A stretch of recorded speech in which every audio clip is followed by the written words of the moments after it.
இந்த உலகத்தோட அழிவு எப்படி இருக்க போகுது அப்படிங்கிறத பதிவு செய்ய இப்பவே ஒரு பேரழிவு பெட்டி அப்படின்னு ஒன்று உருவாக்கிக்கிட்டு இருக்காங்க. அதாவது விமானத்துக்கு மாதிரியே பூமிக்கும் ஒரு பிளாக் பாக்ஸ். பூமி அழிஞ்சிடுச்சு அப்படின்னா அது எதனால அழிஞ்சுது அப்படின்னு இந்த பெட்டியை திறந்து பார்த்தா தெரிஞ்சிருமா. அப்போ நம்ம வாழக்கூடிய இந்த உலகம் அழிவுக்கு தயாராகிடுச்சா?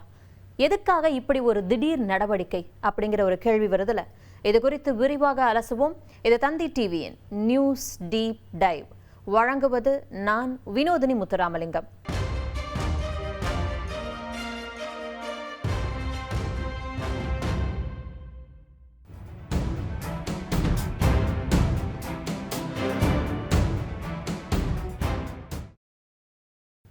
விமானங்களை பொறுத்த வரைக்கும் ஒவ்வொரு விமானத்திலையுமே கட்டாயம் இந்த பிளாக் பாக்ஸ் இருக்கும். பைலட்டுகள் என்ன பேசிக்கிறாங்க, அந்த பிளேன் எவ்வளவு உயரத்தில் பறந்துச்சு, என்ஜின் கண்டிஷன் எப்படி இருந்துச்சு அப்படின்னு எல்லா விவரங்களையும் இது நொடிக்கு நொடி ரெக்கார்ட் பண்ணிக்கிட்டே இருக்கும். ஒருவேளை ஃப்ளைட் கிராஷ் ஆயிடுச்சு அப்படின்னா இந்த பாக்ஸை வச்சு தான் விபத்துக்கான காரணத்தை கண்டுபிடிப்பாங்க. பேரு மட்டும்தான் பிளாக். இதோட பேரு பிளாக் பாக்ஸ் அப்படின்னு இருந்தாலும் கூட நிஜத்தில் இது பார்க்கறதுக்கு ஆரஞ்சு கலரில் தான் இருக்கும். ஏன்னா விபத்து நடந்த இடத்துல கடல்லையோ இல்லை காட்டுக்குள்ளையோ தேடும்போது கண்ணில் டக்குன்னு படணும் அப்படிங்கிறதுக்காக பிரைட்டாக இதை ஒரு பிரைட் கலரில் தான் பெயிண்ட் பண்ணியிருக்காங்க, ஒரு ஆரஞ்சு கலரில். எவ்வளவு பெரிய தீ விபத்தோ இல்லை கடலுக்கு அடியில் இருக்கிற கடுமையான அழுத்தமோ வந்தாலும் இது அழியவே அழியாது. அந்த அளவுக்கு தடிமனான இரும்பு அல்லது டைட்டானியம் மெட்டீரியலை வச்சு இதை செஞ்சுருப்பாங்க. ஆரஞ்சு கலரில் இருக்க பாக்ஸை ஏன் எல்லாரும் பிளாக் பாக்ஸ் அப்படின்னு கூப்பிடுறாங்க அப்படின்னா இதுக்கு பின்னாடி ஒரு சுவாரஸ்யமான கதை இருக்குது. இரண்டாம் உலக போர் சமயத்தில் விமானங்களோட தகவல்களை ரெக்கார்ட் பண்ண ஒரு கருவியை கண்டுபிடிச்சாங்க. அப்போ அதுக்குள்ள கேமரா ஃபிலிம் பயன்படுத்தினதால வெளிச்சம் படாமல் இருக்கணும் அப்படின்னு அந்த பாக்ஸோட உள்பக்கத்தை கருப்பு கலரில் பெயிண்ட் பண்ணியிருந்தாங்க. அதனால் அதுக்கு பிளாக் பாக்ஸ் அப்படின்னு பேர் வந்துச்சுன்னு சொல்லுவாங்க. இன்னொரு காரணம் என்ன அப்படின்னா ரகசியமான கருவிகளை பொதுவாக பிளாக் பாக்ஸ் அப்படின்னு தான் சொல்லுவாங்க.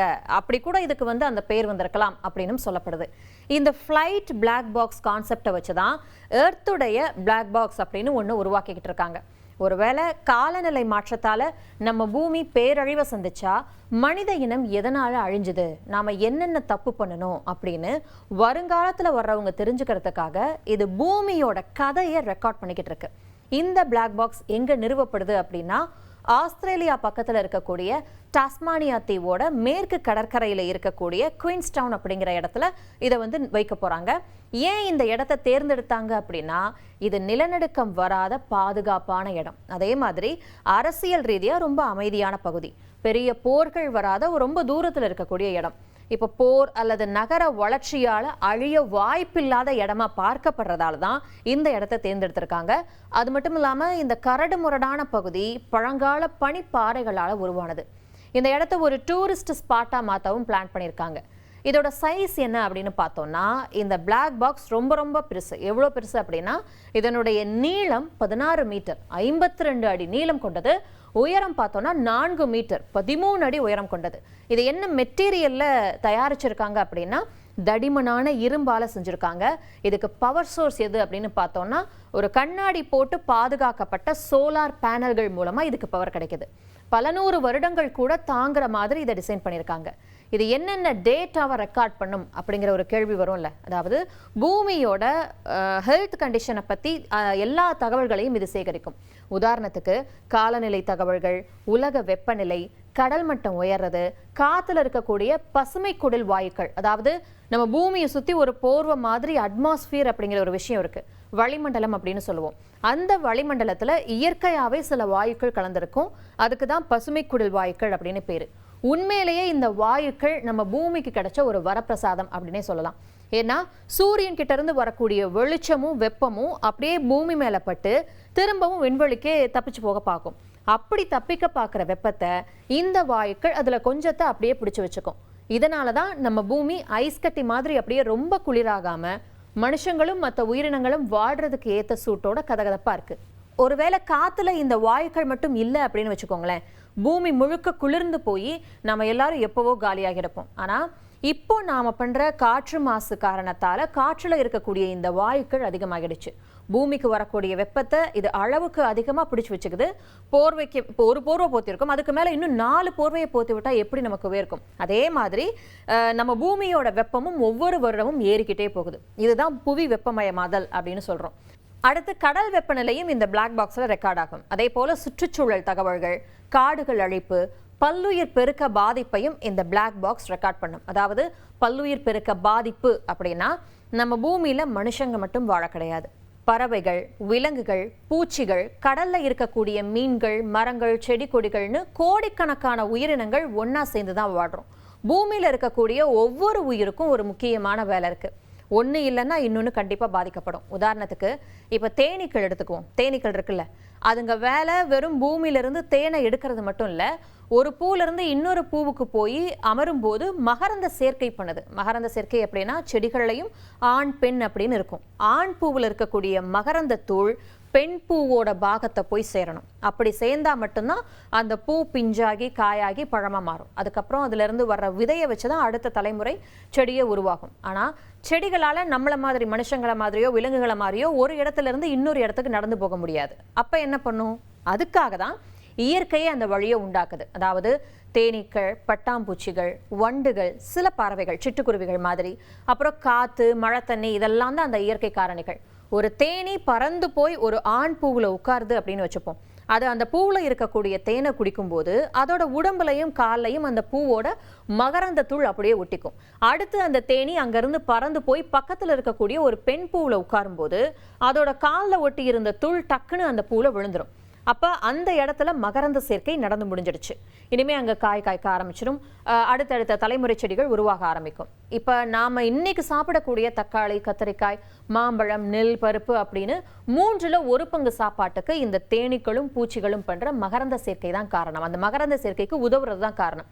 அதனால தான் காடுகளை அழிக்கிறதுனாலையும் கெமிக்கல் ரசாயனம் கலந்த பூச்சிக்கொல்லி மருந்துகள் அடிக்கிறதுனாலையும் இந்த பூச்சிகள் அழியுது அப்படின்னா நமக்கு சாப்பாடே கிடைக்காம போக வாய்ப்பு இருக்கு. இதுதான் இந்த வலையமைப்பு நெட்வொர்க். புலி, சிங்கம்ல இருந்து சின்ன எறும்பு வரைக்கும் எல்லாமே இந்த பூமியோட பேலன்ஸை மெயின்டைன் பண்ணுது. மனுஷங்க நம்ம பண்ற சில தப்பான விஷயங்களால இந்த பேலன்ஸ் இப்போ உடஞ்சிக்கிட்டு இருக்கு. காடுகளை அழிக்கிறதுனால அங்க இருக்கக்கூடிய விலங்குகளுக்கும் பறவைகளுக்கும் வாழ இடமே இல்லாம போயிடுது. மாசுபாடு மற்றும் காலநிலை மாற்றத்தால பல அபூர்வமான உயிரினங்கள் பூமியை விட்டு மொத்தமா அழிஞ்சு போய்கிட்டே இருக்கு. கூட்டு குடும்பமா வாழ்ந்த பூமியில மற்ற உயிரினங்களை எல்லாத்தையும் துரத்திட்டு மனுஷன் மட்டும் தனியா வாழ்றான் அப்படின்னு ஆசைப்படுறான்னு வைங்க. மற்ற உயிரினங்கள் அழிஞ்சு போயிடுச்சு அப்படின்னா கடைசியில் அழிய போறது நாம தான். அதே போல அழியும் நிலையில இருக்கக்கூடிய உயிரினங்கள் எது எது அப்படின்னு இந்த பிளாக் பாக்ஸ்ல ரெக்கார்ட் ஆகும். மாசோட அளவு, மாசுபாட்டோட அளவு, மனிதர்களுடைய செயல்பாடுகள், கார்பன் வெளியேற்றமும் ரெக்கார்ட் ஆகும். அதாவது கார்பன் வெளியேற்றம் அப்படின்னா கார்பன் எமிஷன்ஸ். அதாவது நம்ம வண்டி, பைக் ஓட்டும் போதோ இல்லை தொழிற்சாலைகளை இயக்கும் போதோ அந்த சைலன்சர் வழியாக கருகருன்னு புகை வர்றதை பார்த்துருப்பீங்கள்ல, அந்த புகையில இருக்கக்கூடிய கார்பன் டை ஆக்சைடு அப்படிங்கிற வாயுவை அந்த வாயு காற்றுல கலக்கிறதுக்கு பேர் தான் கார்பன் வெளியேற்றம். இது எங்கெல்லாம் இருந்து வெளியாகுது அப்படின்னா பெட்ரோல், டீசல்ல ஓடக்கூடிய எல்லா வாகனங்கள், அப்புறம் நிலக்கரியை எரிச்சு கரண்ட் தயாரிக்கக்கூடிய தெர்மல் பவர் ஸ்டேஷன்கள் மூலமா டன் கணக்குல கார்பன் வெளியேறுது.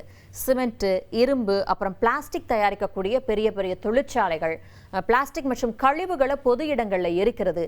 இதன் மூலமா தான் அதிக அளவுல கார்பன் வெளியேற்றம் நடக்குது. இதனால என்ன ஆபத்து அப்படின்னா, இயற்கையாகவே மரங்கள் என்ன பண்ணும் அப்படின்னா காற்றுல இருக்கக்கூடிய கார்பன் டை ஆக்சைடை சுவாசிச்சு நமக்கு தேவையான ஆக்சிஜனை கொடுக்கும். ஆனால் இப்போ பிரச்சனை என்ன அப்படின்னா, மரங்கள் உறிஞ்சக்கூடிய அளவை விட மனுஷங்க நாம காற்றுல கலக்கிற கார்பனோட அளவு பல மடங்கு அதிகமாயிடுச்சு.